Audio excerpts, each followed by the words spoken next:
ദൈവ തിരുനാമത്തിന് മഹത്വമുണ്ടാവട്ടെ. Bible reading പ്രോഗ്രാമിൽ സംബന്ധിക്കുന്ന ഏവർക്കും കർത്തൃനാമത്തിൽ സ്നേഹവന്ദനം. അപ്പോസ്തലനായ പൗലോസ് കൊലോസ്യർക്ക് എഴുതിയ ലേഖനം 3-ാം അധ്യായം. 3-ാം അധ്യായത്തിൽ പൗലോസ് പറയുന്നു, ക്രിസ്തുവിനോടൊപ്പം നിങ്ങൾ ഉയർപ്പിക്കപ്പെട്ടെങ്കിൽ ദൈവത്തിൻ്റെ വലത്തുഭാഗത്ത് ഉപവിഷ്ടനായിരിക്കുന്ന ക്രിസ്തു വസിക്കുന്ന ഉന്നതത്തിലുള്ളവയെ നിങ്ങൾ അന്വേഷിക്കുവിൻ. 2-ാം അധ്യായത്തിൻ്റെ 12-ാം വാക്യത്തിൽ നമ്മൾ വായിച്ചു, സ്നാനത്തിൽ നമുക്കൊരു മരണവും പുനരുത്ഥാനവും സംഭവിച്ചു. ആ മരണവും പുനരുത്ഥാനവും ആത്മാവിൻ്റെ മരണവും പുനരുത്ഥാനവും അവിടെ സംഭവിച്ചു. അങ്ങനെ നമ്മളൊരു പുതിയ സൃഷ്ടിയായി മാറി ഒരു പുനരുത്ഥാനത്തിന് പങ്കുവഹിച്ചെങ്കിൽ ക്രിസ്തു ഇരിക്കുന്ന ഇടമായ ഉയരത്തിലുള്ളത് നിങ്ങൾ അന്വേഷിപ്പീൻ, ഭൂമിയിലുള്ളതല്ല നിങ്ങൾ അന്വേഷിക്കേണ്ടത്. കാരണം നമ്മൾ മറ്റൊരു പൗരത്വത്തിനും മറ്റൊരു വ്യക്തിത്വത്തിനും മറ്റൊരു രാജ്യത്തിനും ഉടമകളായി മാറി. അതുകൊണ്ട് ഇനി സ്വർഗരാജ്യത്തെക്കുറിച്ചുള്ള ചിന്തയോടെ ജീവിക്കുവാൻ അദ്ദേഹം ആവശ്യപ്പെടുന്നു. കാരണം നിങ്ങൾ പാപത്തിന് അഥവാ ലോകത്തിന് മരിച്ചവരും നിങ്ങളുടെ ജീവൻ മശിഹായുടെ കൂടെ ദൈവത്തിൽ അന്തർലീനമായിരിക്കുകയാണ്. അപ്പം അതുകൊണ്ട് ഇനി ഭൂമിയിലുള്ളതിനെക്കുറിച്ചല്ല ഒരു വിശ്വാസി കൂടുതൽ ചിന്തിക്കേണ്ടത്, കർത്താവ് വാഗ്ദത്തം ചെയ്ത ആ സ്വർഗരാജ്യത്തെക്കുറിച്ച് ചിന്തിക്കുവാൻ ആഗ്രഹിക്കുകയാണ്. 5 മുതൽ 11 വരെയുള്ള വാക്യങ്ങളിൽ പഴയ മനുഷ്യനെ എങ്ങനെ നമ്മളിൽ നിന്ന് ദൂരീകരിക്കണമെന്നും അതിലെ 12 മുതൽ 17 വരെയുള്ള വാക്യങ്ങളിൽ പുതിയ വ്യക്തിത്വം പ്രാപിച്ചൊരു ക്രൈസ്തവൻ അനുവർത്തിക്കേണ്ട ജീവിത രീതികളും ലളിതമായ ഭാഷയിൽ പൗലോസ് ഇവിടെ പറയുന്നുണ്ട്. 5 മുതൽ 11 വരെയുള്ള വാക്യങ്ങളിൽ പഴയ മനുഷ്യനെ എങ്ങനെ നമ്മിൽ നിന്ന് ദൂരീകരിക്കണം. അതുകൊണ്ട് 5 മുതൽ വാക്യം പൗലോസ് പറഞ്ഞതാണ്, അതുകൊണ്ട് നിങ്ങളിൽ ഭൗമികമായിട്ടുള്ളതെല്ലാം അസന്മാർഗീയത, അശുദ്ധി, കോപം, ദുർവിചാരങ്ങൾ, വിഗ്രഹാരാധന, ദ്രവ്യാസക്തി ഇവയെല്ലാം നിങ്ങൾ നശിപ്പിക്കുവിൻ.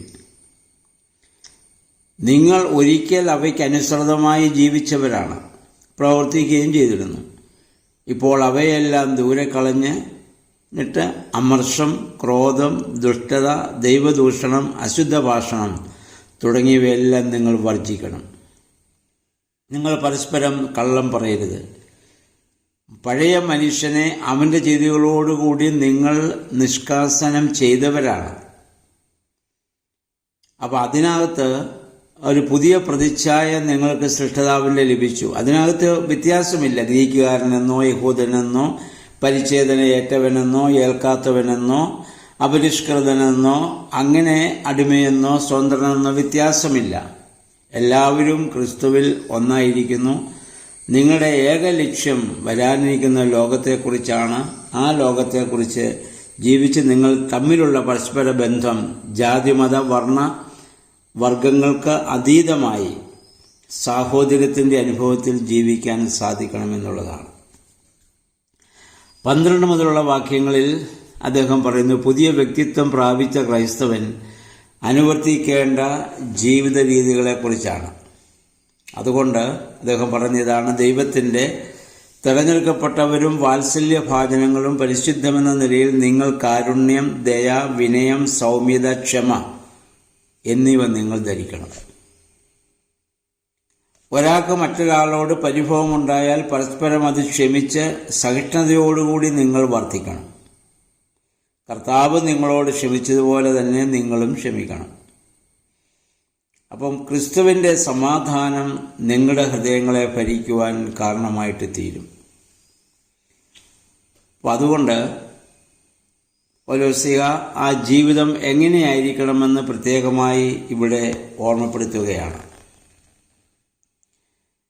അതുകൊണ്ട് നിങ്ങൾ പരസ്പരം പഠിപ്പിക്കുകയും ഉപദേശിക്കുകയും ചെയ്യുമ്പോഴും കൃതജ്ഞത നിറഞ്ഞ ഹൃദയത്തോടെ ദൈവത്തിന് സങ്കീർത്തനങ്ങളും ഗാനങ്ങളും ആത്മീയ ഗീതങ്ങളും പാടുമ്പോഴും ക്രിസ്തുവിൻ്റെ വചനം നിങ്ങളിൽ സമർത്ഥമായി വസിക്കട്ടെ.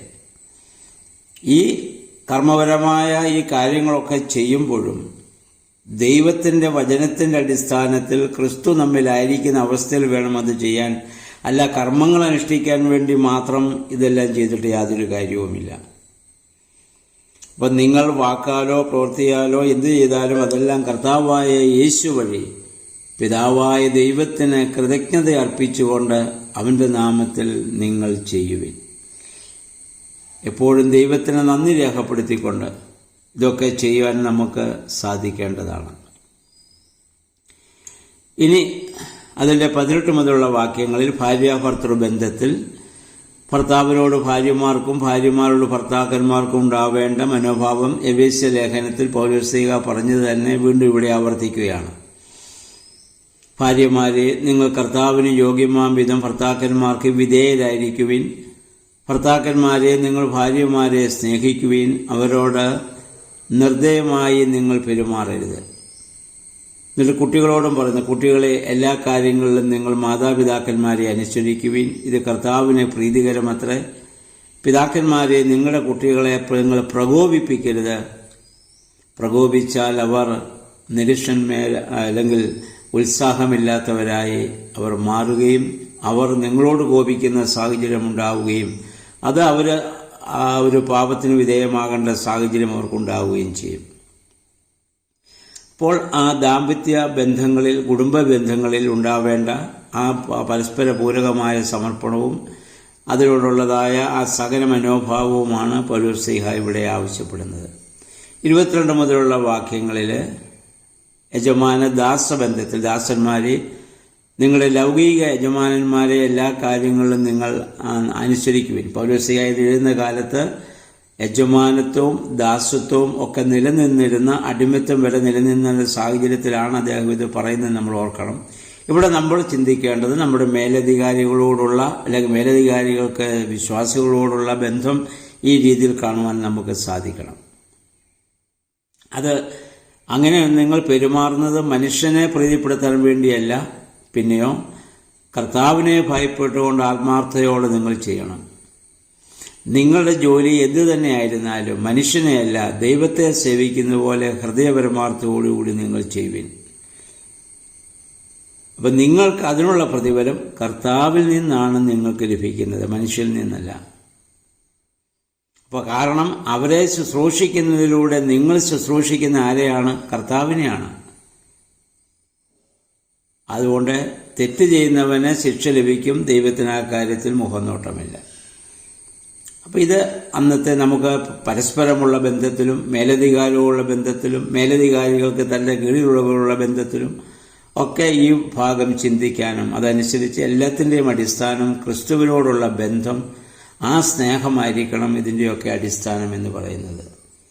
അപ്രകാരമുള്ള അതുകൊണ്ട് നമ്മൾ ഉയർത്തെഴുന്നേറ്റിരിക്കുന്നു, ഇനി സ്വർഗത്തിലുള്ളതിനെ ലക്ഷ്യമാക്കി ജീവിക്കുവാനുള്ള ആഹ്വാനമാണ് പൗലോസ്ലീഹ നമുക്ക് നൽകുന്നത്. അതനുസരിച്ച് നമ്മുടെ ജീവിതത്തെ ക്രമപ്പെടുത്തുവാൻ ഈ 3-ാം അധ്യായത്തിൻ്റെ വായനകളും ധ്യാനങ്ങളും നമ്മെ സഹായിക്കട്ടെ. എല്ലാവർക്കും നല്ല ഒരു ശുഭദിനം ആശംസിക്കുന്നു. ദൈവനാമം മാത്രം മഹത്വപ്പെടുവാൻ ഇടയാവും.